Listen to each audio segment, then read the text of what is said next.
Hello everybody, today I'm going to be blocking out this character that you see on screen right now.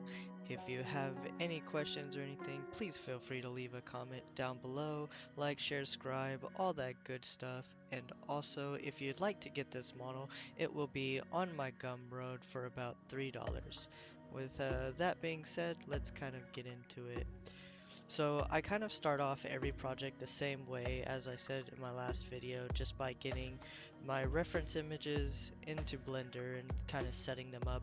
I find all of my reference images on Google or Pinterest, and that kind of makes it hard to find the original artist, but if I do, I'll post them below. I start with the head here, blocking it out, blocking in the planes of the face using a sphere for the skull area, and then kind of like this weird altered square for like the muzzle of the face area, that's including like the lower eye area, the mouth and jaw area and stuff like that. And for me personally, it always kind of looks weird at the beginning. I just kind of play with it till I get a shape that I can just tolerate. And next I move on kind of to the ears. I don't really like the way normal ears look, so I always just kind of try to do like a stylistic ear, some kind of point, elf ears, or you know, just something different than the norm. And also the character that we're doing is kind of like a big cavemanish character, so then I block in the rib cage, always making sure that the rib cage is sort of smaller than what you see like with the reference images, because we're going to add, or I'm going to block out muscles on top, so I need it to be a little bit smaller, and then blocking in just kind of like the neck area. And making sure I save, because Blender does sometimes crash and it can be very frustrating. After that we got this pelvis area, and the difference between males and females is usually there's a tilt in the pelvis area and the ribcage area. Males don't have such a prominent tilt, while females actually do. So males I kind of keep a little more upright, and then after I kind of get that figured out, I kind of put in this trunk of the body here, still keeping it a little bit smaller than filling out the whole thing, because I know that I'm going to put muscles on top of this. And then you have your pectoralis major muscles, or your pecs, and these are key in defining like the roundness and the bulges of the chest. Also, knowing a little bit of anatomy helps, because they do wrap up under that shoulder muscle that I am blocking in now.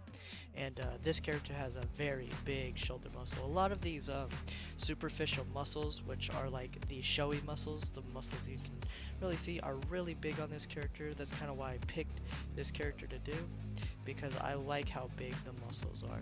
Next I move on to the trapezius to start filling out the rest of the neck.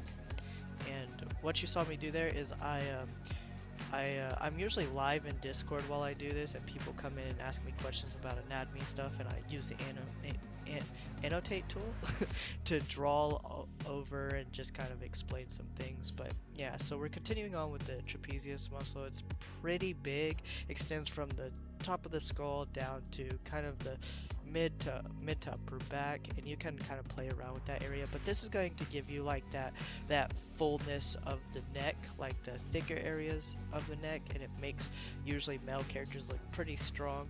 Followed with the collarbone here, or the clavicle. And that goes from basically the middle of like where your neck area is to the outer shoulder, and it just gives something for like the trapezius to attach onto, along with the sternomastoid muscle, which is this one here. And this one's kind of important because it gives you the bulges and gives you like a lot of definition to the neck. And the reason for these blockouts, like doing all these muscles and stuff, is because when you go to sculpting, it makes sculpting a lot easier, because all of these muscles you already blocked in. So next I'm moving to the latissimus dorsi, or the lats, and the lats are kind of important because they give the width to your character. Your character's width is not really coming from the rib cage, it's coming from the lats area, and it's mostly from the back, and that's what's going to make your character look like superhero, like wide and everything. And it also has what's called the stratus anterior, but I joined both of those muscles together. So it kind of wraps around the back to the front here, and I did the abdomen area as you saw. I don't think that one needs too much explaining because I mean that one's kind of one that everybody really knows. Here I'm just filling in the like scapular muscles that would wrap up under the deltoid there, and just fill out. It just fills out more of the back. That way when you're looking at that side profile, it really helps filling out like the silhouette of the character. And the silhouette of the character is definitely something you want to keep in mind when you're blocking out. I think that's what sells a really good block out, is the silhouette of the character. All these muscles and shapes working together to give your character that silhouette. Next I'm doing like the oblique area, and this character has like this really prominent muscle area for the lower abdomen.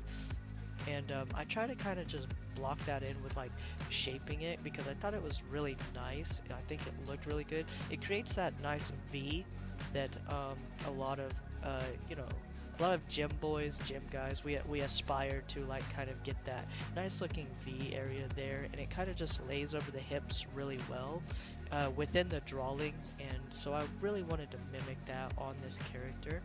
So I just kind of went into sculpt mode to kind of shape it better.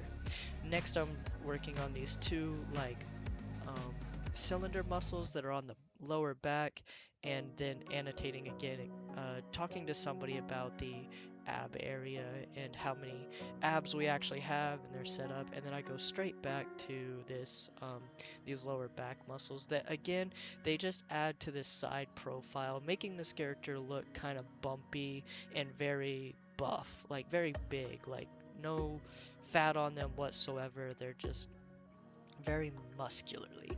And then I move to the legs.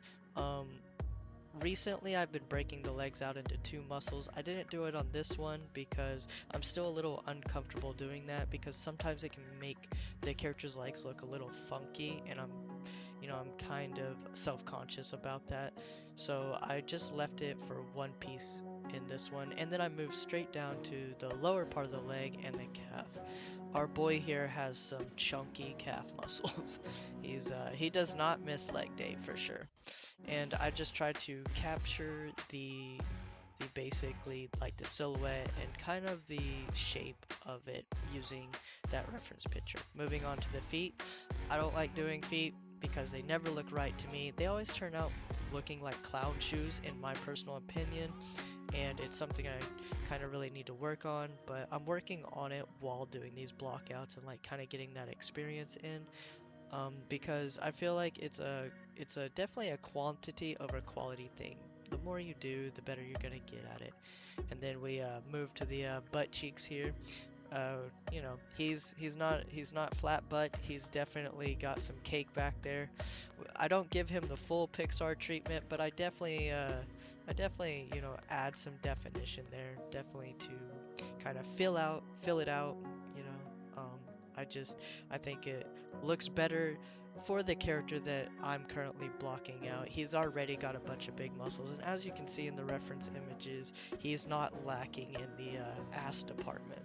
So I definitely wanted to get that in there, and trying to stay faithful to the reference image while still sometimes you're gonna have to change things, and that's okay as long as it looks good in the end. So I'm working on the upper arm here, doing the bicep right now.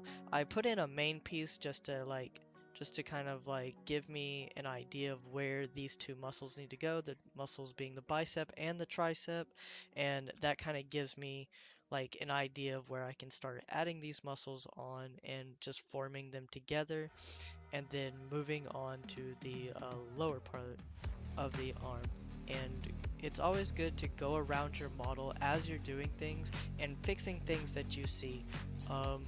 This is a long process. For me, this was about 3.5 hours. So you're definitely gonna, when you move to one part and you look at a part you previously did, you might notice you know, oh, this ain't looking right in this area, and going, you know, going and fixing that and everything is a very iterative process. And you're like, I jump around my model a lot. I don't really just stay in like one area and then like continue moving down. I'm always circling around my model, making sure that, to me personally, it looks good, and developing my eye for these kinds of things. um, like here, like I wanted the pectorals to look a little bit better, and for the lats to be a little bit wider, because he is a wide character. You know, he's a very top heavy wide character. um, but I blocked in the forearm as one big piece. Also, that is something I usually block out in two pieces now. I can't tell you why I didn't do it in this one. Maybe I was just tired and wanted to get through it. And then for the last thing here, the hands. I always save the hands for last because I don't really enjoy doing them, because they're just really hard for me and they never really look right in my opinion. But I start with like making the base of the hand and then making one finger with 3 digits, and then I duplicate those digits and everything out using the base of the hand for like sizing. Usually your middle finger is about the same size as your palm of your hand, so I use that for sizing, and then I make my other 4 fingers, and then I work on the thumb. And the only difference between the thumb and a normal finger is this like muscly area that I'm working on right now. It's kind of stretched out onto the palm, and that's really the only difference to the thumb. It's just a little bit fatter. And then I use this fleshy piece right here to kind of just bridge the gap of the skin so the thumb doesn't seem like it's just hanging off and weird. Again, these blockouts are for after you're done blocking out, you go to sculpting, and the more smaller pieces that you block out when you switch to sculpting, the easier your sculpting is going to be in getting that anatomy in there and everything. So that's the reason why I do this like fleshy bit for the top of the palm, and then I do this other fleshy bit for kind of like the main pad of where the palm is. And while sculpting, these give a lot of detail to the hand, and it makes the hand sculpting a lot easier. Other than that, it's just final touches up here and there, making sure the wrist and the arm kind of play well with each other, kind of making sure they look like they actually attach properly. Putting on the modifier, checking to make sure I like it, and then getting it ready for posting on Discord and getting ready for the Gumroad. I appreciate you making it all the way through this with me, and I hope I've been able to articulate everything in a well-mannered way. If you have any questions, please leave a comment below. Maybe like the video, it does help me out. And if you would like to see any other videos, tell me that too in the comment section. Other than that, tell your friends, tell your mom, tell your grandma, tell your cat, and I will see you guys in the next one. Bye.